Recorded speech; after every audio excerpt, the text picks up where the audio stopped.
এই ম্যানেজার ডাক দে। এই বাটার ম্যানেজার কই এদিকে আয়, শাড়ি কিনবো।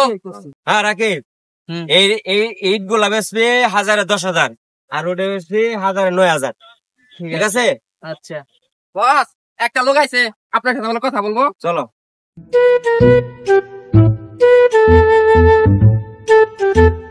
এই যে ম্যানেজার আইছে। আমি ম্যানেজার, আপনারা কি বলবেন বলে। ম্যানেজার এই জায়গায় কি টাক জোগাড় জায়গা আছে? কি কোন আপনি, এখানে আমি হাজার হাজার টাক ঢোকার জায়গা রাখছি। ও আচ্ছা, তাই নাকি? আপনার ইট লাগবো? বস, এই লোকটা টাক নিয়ে আইছে, অনেক টিমনো ইট নিবো, একটু দাম দুম কমাই নিয়েন। আচ্ছা আচ্ছা ঠিক আছে, আমি দেখতাছি, দাম কমাই নিব। ভাই ইট তাহলে কিরকম করে বেচতেছে? আপনি যখন টাক নিয়ে আসছেন, আপনার জন্য দাম তুমি কমাই নেবো, প্রতি ইট নিবেন। ভাই দাম তো ঠিকই আছে, এক কাম করেন, আমার টাকা আছে, তুই ইট বই দিন।